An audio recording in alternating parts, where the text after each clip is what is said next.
बिस्मिल्लाहिर्रहमानिर्रहीम। अस्सलाम वालेकुम। रूहानी दुनिया चैनल को देखने वाले मोअज़्ज़िज़ ख़वातीनो हज़रात, उम्मीद है आप सब लोग खैरियत से होंगे और ईमान की बेहतरीन हालत में होंगे। आज की वीडियो में मैं आपको 7 ज़मीन और 7 आसमान के बारे में बताऊंगी कि ये 7 ज़मीन और 7 आसमान इस वक्त कहाँ मौजूद है और इसका दुनिया से क्या हकीकी ताल्लुक़ है। ये सब कुछ जानने के लिए मेरे साथ रहिएगा और वीडियो को आखिर तक देखिएगा। और ऐसे इस्लामी वाक़यात को कुरान और हदीस की रोशनी में जानने के लिए मेरे चैनल को सब्सक्राइब करके बेल आइकन को प्रेस कर दीजिए। कायनात की वसीयत और आखिरी हदूद तक पहुँचने की जस्तजू में मसरूफ़ इंसान आज तक निज़ाम कायनात के बारे में तरह तरह के मफरूज़े और नज़रिए कायम करता है और फिर वक्त के साथ इन्हें तब्दील करता है। कायनात एक ही है या बहुत से जहाद आबाद है, ये साइंसदानों और फ़लसफ़ियों के लिए हमेशा से एक बड़ा सवाल बना रहा है।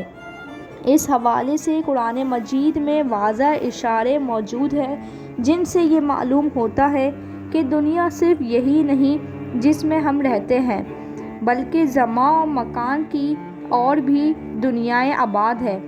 इस हवाले से आज साइंसदान इस थ्योरी को सच साबित करने के लिए कोशिश कर रहे हैं कि क्या हमारी दुनिया के सिवा और भी दुनिया आबाद है और क्या वहाँ भी हमारे जैसे इंसान मौजूद हैं। अल्लाह ताला ने इस सवाल का जवाब देते हुए अपनी मुक़द्दस किताब कुरान करीम में फरमाया है, अल्लाह वो है जिसने 7 आसमान पैदा किए और इनके मानिंद ज़मीनें भी, इनके दरमियान हुक्म नाजिल होता है ताकि तुम जान लो कि बेशक अल्लाह हर चीज़ पर कुदरत रखने वाला है। हज़रत इब्न अब्बास रज़ी अल्लाह ताला अन्हा इस आयत की तफसीर बयान करते हुए फरमाते हैं कि बाद ज़मीनों से मुराद हमारी ज़मीन जैसी 7 और ज़मीनें हैं और हर ज़मीन पर हज़रत मोहम्मद सल्लल्लाहु अलैहि वसल्लम की तरह एक रसूल है। हज़रत आदम अलैहिस्सलाम की तरह वहाँ भी आदम अलैहिस्सलाम है, नूह की तरह वहाँ भी नूह अलैहिस्सलाम है और इसी तरह इब्राहीम और मूसा और ईसा की तरह वहाँ भी नबी मबूस हुए। ये वो सवाल था जो आज से 1400 साल पहले हज़रत इब्न अब्बास से कुरान पाक में इस आयत की तफसीर के बारे में पूछा गया था।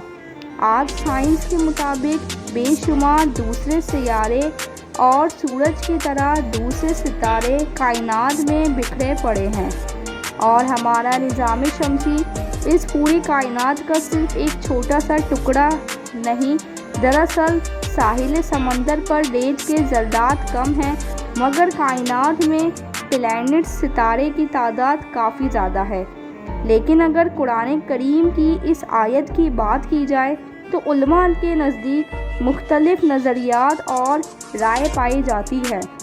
कुछ उलमा का कहना है कि इससे मुराद 7 मुख्तलिफ ज़मीन और आसमान हैं, जबकि कुछ का कहना है कि 7 कायनात एक दूसरे की हम शक्ल है, यानी अगर अहमद नामी एक आदमी इस ज़मीन पर मौजूद है तो वो मज़ीद 6 ज़मीनों पर भी मौजूद होगा।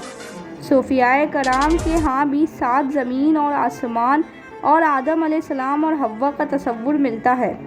इस कायनात में 7 ज़मीन 7 आसमान और हर ज़मीन पर आदम अलैहिस्सलाम और हव्वा भेजे गए। अहले हिकमत ने 7 आसमानों और इनकी खुसूसियात का ज़िक्र करते हुए कहा है कि एक ज़मीन से आसमान की और एक आसमान से दूसरी आसमान तक की मुसाफ़त 500 साल के बराबर है और इसी तरह हर आसमान का अपना अपना हजूम है। पहला आसमान दूध से भी ज़्यादा सफ़ेद है और इस आसमान का नाम रकिया है। दूसरे आसमान का नाम फिद्दूम है और वो ऐसे लोहे का है जिससे रोशनी की शफ़ाएं फूटती है।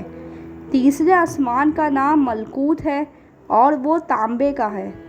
चौथे आसमान का नाम ज़ाहिरा है और वो आँखों में खैरगी पैदा करने वाली सफ़ेद चांदी से बना है। और पाँचवें आसमान का नाम मुजीना है और सुर्ख सोने मोतियों से बनाया गया है। छठे आसमान का नाम खालिसा है और वो चमकदार बनाया गया है। सातवें आसमान का नाम लाविया है जो सुर्ख याकूत का है اور اسی میں بیت المعمور ہے۔ اسی طرح حضرت محمد صلی اللہ علیہ وسلم کا سفر معراج اس بات کا واضح ثبوت ہے کہ نبی کریم صلی اللہ علیہ وسلم براق پر سفر کرتے ہوئے جبرائیل علیہ السلام کے ساتھ تمام آسمانی راستوں کو پار کرتے ہوئے گئے، جس کے اندر 7 آسمان بھی شامل تھے، اور نبی کریم صلی اللہ علیہ وسلم نے تمام آسمانوں میں پیغمبروں اور رسولوں سے ملاقاتیں کی، جبکہ 7 زمینوں اور آسمانوں کی تعبیر جدید نظریے میلٹورس کی شکل میں دی جا سکتی ہے۔ دراصل ہماری اس زمین میں کچھ جاندار ایسے ہیں جنہیں ہم اپنی آنکھوں سے دیکھ سکتے ہیں، جبکہ کچھ جاندار ایسے ہیں جو ہماری نظروں سے بھی اوجھل ہے، جنہیں ہم اپنی آنکھوں سے نہیں دیکھ سکتے، جس کو مائکروسکوپ سے دیکھا جا سکتا ہے۔ بالکل اسی طرح جنات اور فرشتے بھی موجود ہیں جنہیں ہم نہیں دیکھ سکتے کیونکہ ان کا وجود ایک دوسرے ڈائمینشن میں ہے۔ اسی نظریے کو میٹیورس کا نام دیا جاتا ہے، یعنی اس کائنات کی طرح ایک اور کائنات کا وجود ہونا، باوجود اس کے ہم نہ کبھی اس کائنات کو دیکھ سکتے ہیں اور نہ کبھی اس کائنات میں داخل ہو سکتے ہیں۔ بس ہمارے لیے یہی جاننا بہتر ہے کہ اللہ ہر چیز کا قادر ہے اور اللہ ہر چیز پہ قدرت رکھنے والا ہے۔